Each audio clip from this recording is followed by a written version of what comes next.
মৰমৰ ছাত্ৰ-ছাত্ৰী তথা বন্ধু-বান্ধৱীসকল আশা কৰোঁ সকলোৱে ভালে আছা। তো আজি আকৌ লৈ আহিছোঁ কাৰেক্ট টেন্সৰ গোটেইবোৰ ৰুলছ। তো তোমালোকে এক নম্বৰ চোৱা যে বাক্যত duty generally usually every day sometimes always often once twice আদি থাকিলে প্ৰেজেন্ট ইনডিফিনিট টেন্সত কৰিব লাগে। তো তোমালোকে নিশ্চয় আগতে টেন্স শিকিছা যে টেন্স কি, টেন্স কেই প্ৰকাৰ আৰু কি সেইবোৰ টেন্স কাৰেক্ট টেন্স থাকিলে কেনেকৈ কৰিব লাগে, কোনবোৰ শব্দ থাকিলে তোমালোকৰ প্ৰেজেন্ট ইনডিফিনিট টেন্সত কৰিব লাগে সেই শব্দবোৰ দিয়া হৈছে যে duty generally usually every day sometimes always often once twice আদি থাকিলে প্ৰেজেন্ট ইনডিফিনিট টেন্সত কৰিব লাগে। যেনে উত্তৰটো চোৱা, যেনে হি সামটাইমছ ডু সো, এটা চোৱা সামটাইমছ দিয়া আছে মানে প্ৰেজেন্ট ইনডিফিনিট টেন্সত কৰিব লাগে। এটা চোৱা হি সামটাইমছ আৰু ডুৰ লগত এজ বাই ইয়েছ হ'ব, কাৰণটো হ'ল সাবজেক্টটো হ'ল থাৰ্ড পাৰ্চন সিঙ্গুলাৰ নম্বৰ। তো ডুৰ লগত কি হৈছে ইয়েছ হৈছে, কাৰণ যি শব্দ দিয়া হৈছে বা যি ভাব দিয়া হৈছে তাৰ শেষত ভাইল আছে, তাৰ কাৰণে ইয়াত ইয়েছ যোগ হৈছে। তাৰপিছত চোৱা যে দিয়া হৈছে এক্সপেকশ্যন দিয়া হৈছে, উক্ত সময়ভৰ থাকিও যদি এটা বাক্য পাষ্ট ইনডিফিনিট টেন্সত থাকে তেন্তে আনটো বাক্য পাষ্ট ইনডিফিনিট টেন্সত কৰিব লাগিব। উক্ত সময়ভৰ দিয়া থাকিলে যদিও এটা বাক্য পাষ্ট ইনডিফিনিট টেন্সত থাকে আৰু আন এটা যে বাক্য থাকিব সেই বাক্যটো কিহত কৰিব লাগিব, পাষ্ট ইনডিফিনিট টেন্সতে কৰিব লাগিব। যেনেকৈ ধৰা জেনিফা অলৱেজ দিয়া আছে bed in the river, Zenifa কি কৰে সদায় নদীত ঘাও ধুৱায়। এতিয়া কি when Shi was at Kokrajhar, যেতিয়া তাই কোকৰাঝাৰত আছিল তেতিয়া তাই সদায় নদীত ঘাও ধুইছিল। এতিয়া চোৱা যে এটা খণ্ড দিয়া হৈছে যে শ্বি ৱাজ এট কোকৰাঝাৰ, ইয়াতে দিয়া হৈছে যে এইখিনিত দিয়া হৈছে তেওঁ কোকৰাঝাৰত আছিল। এটা খণ্ড দিয়া হৈছে পাষ্ট ইনডিফিনিট টেন্সত আৰু আনটো খণ্ড দিয়া হৈছে জেনিফা অলৱেজ দিয়া হৈছে যদিও আনটো খণ্ড কিহত হ'ব, পাষ্ট ইনডিফিনিট টেন্সতে হ'ব, কাৰণ যিবিলাক ক্লু ৱৰ্ডছ দিয়া হৈছে জেনেৰেলি ইউজুৱেলি অলৱেজ যিবিলাক ক্লু ৱৰ্ড দিয়া হৈছে সেই ৱৰ্ডবোৰ থাকিও যদি এটা খণ্ড পাষ্ট ইনডিফিনিট টেন্সত থাকে আনটো খণ্ড পাষ্ট ইনডিফিনিট টেন্সত কৰিব লাগে। যেনেকৈ ধৰা এইটো উত্তৰটো হ'ব জেনিফা অলৱেজ বেড, অৰ্থাৎ এই বেড যে আছে বেডৰ লগত ইডি লগাই এইটো পাষ্ট ফৰ্মত দিলেই হৈ যাব। In the river when Shi was at Kokrajhar. তাৰপিছত চোৱা যে 2 নম্বৰ ইম্পাৰেটিভ সেন্টেন্স নাইবা নাওৰ লগত থকা বাক্য প্ৰেজেন্ট কন্টিনিউয়াছ টেন্সত কৰিব লাগে। কি কৈছে ইয়াতে ইম্পাৰেটিভ সেন্টেন্স নাইবা নাওৰ লগত থকা বাক্য। ইম্পাৰেটিভ সেন্টেন্স মানেতো বুজি পোৱা তোমালোকে যে আদেশ, অনুৰোধ আৰু উপদেশমূলক বাক্য।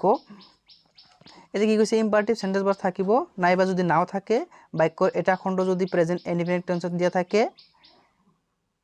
বাক্যৰ এইবোৰ থাকিলে এটা খণ্ড প্ৰেজেন্ট কন্টিনিউয়াছত কৰিব লাগে। মানে এইবোৰ শব্দ থাকিলে কি কৰিব লাগে, প্ৰেজেন্ট কন্টিনিউয়াছ টেন্সত কৰিব লাগে। যেনেকৈ ধৰা নাও থাকিলেতো এনেই প্ৰেজেন্ট কন্টিনিউয়াছ টেন্সত হয়, আৰু ইয়াতে দিয়া হৈছে যে ইম্পাৰেটিভ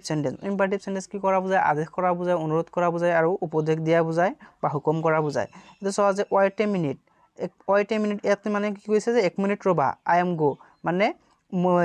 এই বাক্যটো যদি অসমীয়াত কয় কেনেকৈ ক'বা যে 1 মিনিট ৰ'ব মই আহি আছোঁ, এনেকৈ ক'বা নহয়। এইটোৱে কৰা যে wait a minute I am going, wait a minute ৰ'বা 1 মিনিট মই গৈ আছোঁ বা আহি আছোঁ। তাৰপিছত চোৱা এক্সপেনশ্যন দিয়া হৈছে যে কোৱা মুহূৰ্তত ঘটা বা চলি থকা কাম প্ৰেজেন্ট কন্টিনিউয়াছ টেন্সৰ পৰিৱৰ্তে প্ৰেজেন্ট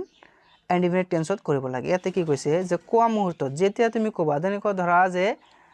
চোৱা গাড়ীটো গৈ আছে, এনেকুৱা মুহূৰ্তত, ৰ'বা মই আহি আছোঁ, এনেকুৱা মুহূৰ্তত। কোৱা মুহূৰ্তত চলি থকা কামবোৰ কি হয়, প্ৰেজেন্ট কন্টিনিউয়াছ টেন্সৰ পৰিৱৰ্তে প্ৰেজেন্ট ইনডিফিনিট টেন্সত কৰিব লাগে। যেনেকৈ ধৰা look there go a bus, মানে কৈছে চোৱা বাছটো,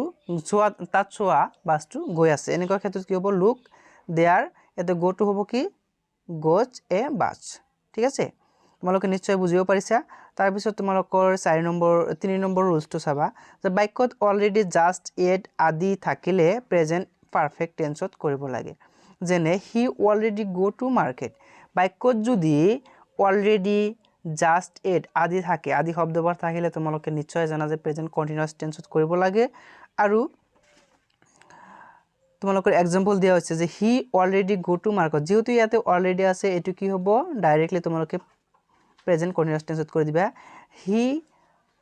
সাবজেক্টটো হি থকাৰ কাৰণে থাৰ্ড পাৰ্চন সিঙ্গুলাৰ থকাৰ কাৰণে সাবজেক্টৰ লগত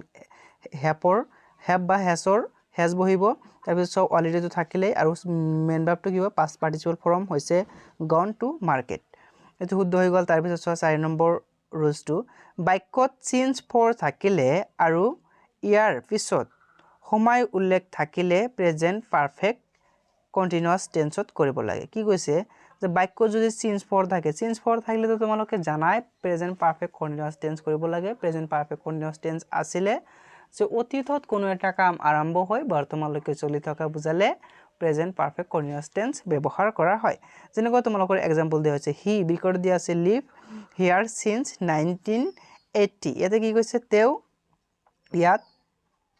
1819 চনৰ পৰা বসবাস কৰি আছে হেয়াৰ মানে ইয়াতে তেও ইয়াত 1819 চনৰ পৰা বসবাস কৰা আছে যেহেতু ইয়াতে সিন্স দিয়া হৈছে এটো কি ফৰ্মত হ'ব প্ৰেজেন্ট পাৰফেক্ট কন্টিনিউয়াস টেন্সত তো ইয়াতে সোয়া সাবজেক্টটো যেহেতু থাৰ্ড পাৰসন সিঙ্গুলাৰ তাৰ কাৰণে হ্যাজ আহিব আৰু গঠন প্ৰণালীত সোয়া হ্যাজ বিন হ্যাভ বিন দিয়া আছে ইয়াতে হ্যাজ বিন তো আহিব তবে মেইন ভাৰ্বৰ লগত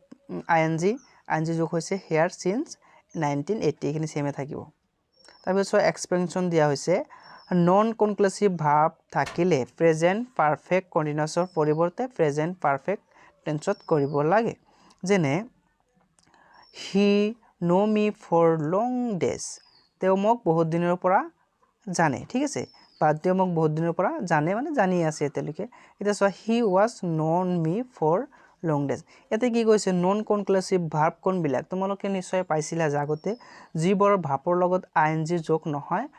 বা আইএনজি লগাব নোৱাৰি কন্টিনিউয়াস ফৰ্মত কৰিব নোৱাৰি হেইবৰ ভাবক নন কনক্লুসিভ ভাৰ্ব বুলি কোৱা হয়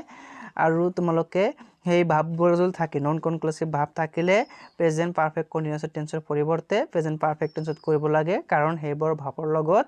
এজ মানে মেইন ভাবৰ লগত আইএনজি যোগ কৰিব নোৱাৰি তো তোমালোকৰ 4 নম্বৰ লৈকে আলোচনা কৰা হল নেক্সট সময়ত বা নেক্সট ভিডিওত 5 নম্বৰৰ পৰা আলোচনা কৰা হ'ব আৰু তোমালোকে ভিডিওবোৰ সম্পূৰ্ণ চাই কিবা নুবুজা থাকিলে কমেন্ট কৰিবা এই প্ৰথমতে তোমালোকে এই নোটবাৰ তোমালোকৰ বহিত স্পষ্টকৈ লিখি লবা পিছত তোমালোকে নিশ্চয় বুজি পাবা বুলি মই আশা ৰাখিছো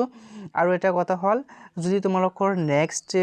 আৰু বহুত নোট আছে প্ৰায় ধৰা 20 টা মান তোমালোকৰ কাৰেক্ট টেন্সৰ ৰুলস আছে এই কাৰেক্ট টেন্সৰ ৰুলস বোৰ যদি তোমালোকে গোটেইখিনি পোৱা তেনে হলে মই ভাবো তোমালোকৰ হায়াৰ সেকেন্ডাৰী লৈকে আৰু কেতিয়াও তোমালোকৰ কাৰেক্ট টেন্সৰ বিষয়ে শিকিবলগীয়া নহব বা আৰু নোটছৰ প্ৰয়োজন নহব তো আশা কৰো তোমালোকে ভিডিওবোৰ ডেইলি স্কিপ নকৰাকৈ চাই থাকিবা মই নেক্সট ভিডিওত 5 নম্বৰৰ পৰা আলোচনা কৰিম তো আজিলৈ এইখিনিয়ে ধন্যবাদ